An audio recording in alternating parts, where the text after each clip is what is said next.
we're gonna watch this guy, and he's gonna say the 12 things not to do in Japan.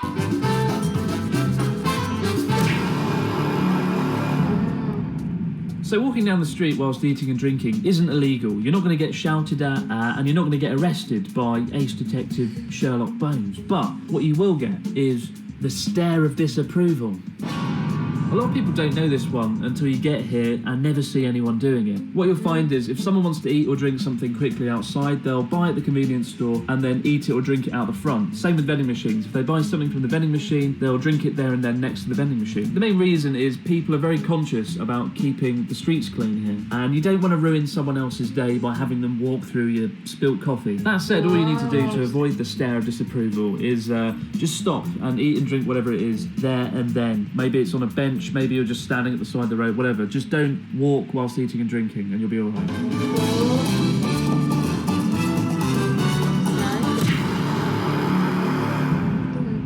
Three things to point out here. Number one, never put your chopsticks upright into the rice, as this is part of a ritual conducted at funerals when offering rice to the spirits of the deceased. Similarly, number two, never pass things from chopstick to chopstick, because again, this is done during funerals to pass the bones of cremated relatives. So that kind of imagery doesn't go down well over dinner, as you'd expect. Probably best not to conjure up imagery surrounding death before you've even had your lunch. Oh, and thirdly, don't do the rubbing of the chopsticks. You know when you open wooden chopsticks, you like to do that to get rid of the splinters, and just because it's fun. Everyone loves doing that, right? But don't do it in Japan because it's seen as rude to the owner, because you're basically saying, oh, your chopsticks are probably cheap. Yeah. Which, let's face it, they probably are. But in fact, they usually definitely are.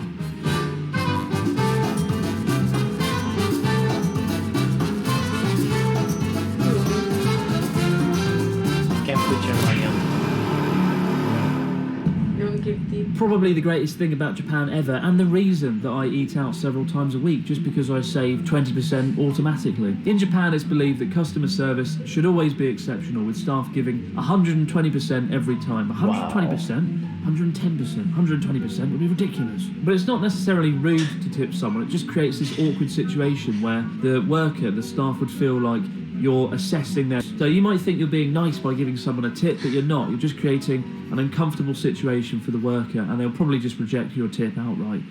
So don't be tempted to do it.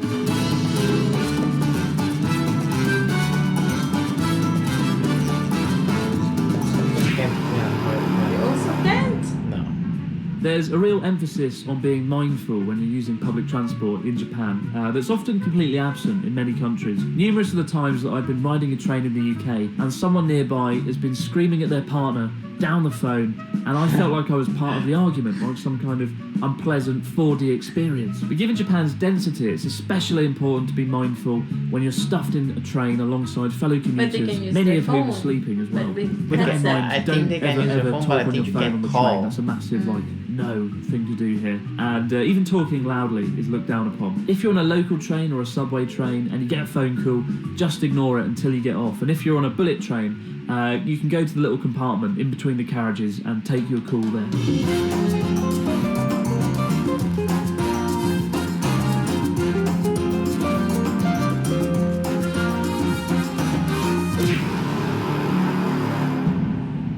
I remember for the first few years that I lived here, whenever someone handed me a business card, I was utterly terrified, because until then, business cards to me had always just been a bit of paper or a bit of card with some writing on. But in Japan, they are so much more. Once you've exchanged business cards, the trick is to imagine you've just been handed the lost treasure of El Salvador or something. First, study it meticulously, the name, the job position, the details, and then either put it in your business card holder or just put it on the desk if you're at a business meeting. Just put it on the table. Never play around with business cards or put them in your back pocket, because they're seen as a physical extension of the person themselves, and you don't want to stuff somebody's physical extension down your back pocket. If you're doing business in Japan, always carry business cards. You don't want to be that awkward foreigner who stood there writing out their name and number 50 times in 1 hour on the back of a tissue. And for the record, I am usually that awkward foreigner scribbling down my details, because I do forget to bring them, and subsequently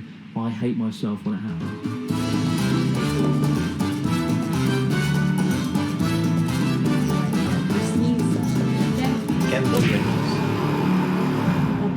blow your nose. If you've got a runny nose, standard procedure here is just to keep sniffing, or just to find a toilet or a broom cupboard to hide in. Blowing noses in public is pretty rude. Interestingly though, handkerchiefs are pretty popular here. Not in the way you would think though. People use them to wipe sweat off in the hot summer weather, or even more commonly to dry their hands in public toilets. Because surprisingly, many public toilets in Japan don't have any hand drying facilities, despite having space-age toilets that reside in the same room. It's quite a weird contrast that I don't quite understand. Handshakes. No handshakes. Physical contact in Japan isn't really a thing. You'll bow a lot, you'll nod enthusiastically daily, but occasionally you might shake hands with someone if they're a good friend or a business client that you get on well with, but generally I avoid it unless someone makes the first move. And hugging in particular doesn't go down well. It's just met with expressions of awkwardness and despair. And also amongst couples, public displays of affection are phenomenally rare here, so don't be surprised if you get the stare of disapproval if you're kissing your partner frantically in the street. People will find you obnoxious and dislikable and probably just avoid you. Embedded heavily within the culture is this idea of keeping harmony and avoiding conflict at all costs, and it's a lot easier to do that when people aren't at each other's throats throwing around opinions. Sometimes it can be frustrating when people are just unwilling to speak their minds or give you a clear yes or no answer. I mean, one time one of my colleagues when I was teaching, I asked him, do you have any pets? And he said to me, maybe my cat is dead. Maybe your cat is dead. What does that mean? It is dead or is it not dead? It's not Schrodinger's cat, is it? It turned out the cat was definitely dead, but he was just the sort of person that always liked to use the word maybe. And just not express certainty. But if there's one reason I've never seen a fight anywhere in Japan in the last 5 years, it's probably this reason. That people are a lot more careful about expressing their opinions and holding back what they really think. Yeah, I couldn't be bothered to film that one. Everyone seems to know this one already anyway. When visiting someone's house or entering a public building like a school or going to a hot spring, you take off your shoes and switch to slippers before you go in. The easiest way of knowing if you have to change your shoes is there'll be a change in elevation in the floor. So when you go in, there'll be a little spin, and that's when you know. This is the one thing on the list where failing to stick to the rules will have noticeable results. A few years ago, a friend and I visited a public bathhouse in Kyoto, and we went in, and you're supposed to take your shoes off. For some reason he didn't. I don't know why. I don't think he noticed or saw. There was a little old woman sitting behind the entrance counter where you kind of pay, and when we walked in, she saw that he still had his shoes on, and she shot up with terrifying energy and ran over and grabbed him and took him to the front and was like, get your shoes off, get your shoes off. And that image has stayed burnt into my mind. This quiet little old woman suddenly becoming so alive and animated by this terrible event. And ever since then, I've never forgotten to take my shoes off when entering a building.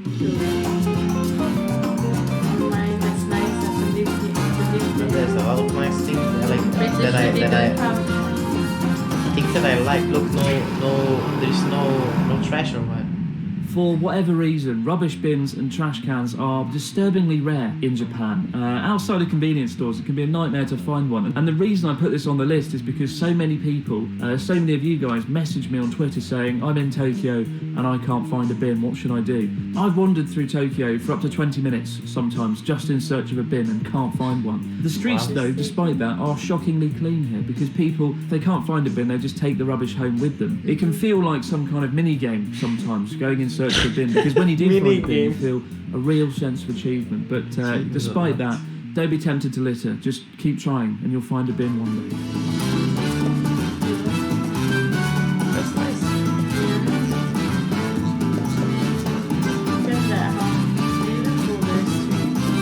They have another nice room to them. Because they're disciplined.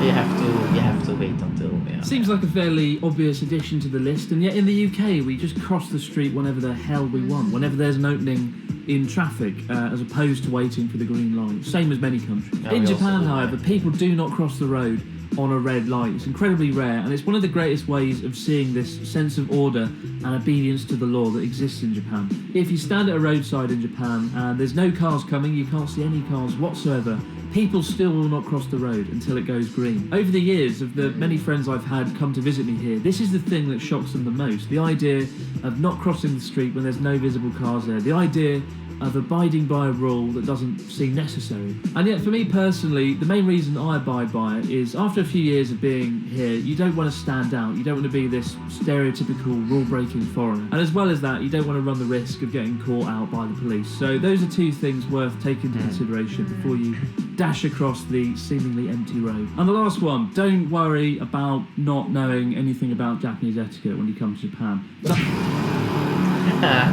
Yeah. As I said earlier in this video, there aren't going to be any real consequences to not following any of these things, apart from maybe the footwear one. That's quite scary. You don't want to get dragged off by an old woman. The reason I say don't worry too much is because I find a lot of people come here and they're very nervous and very anxious about following the etiquette they don't really comprehend. And that includes even me. When I came here, I didn't know anything.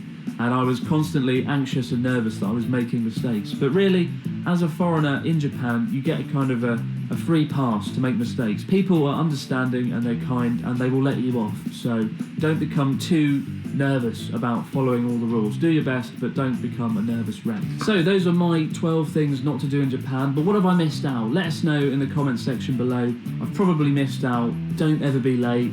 And don't enter a bath or a hot spring without having a shower first. Those are probably the other two key ones that I've missed out. Cool. That's a lot of nice rules. That's nice.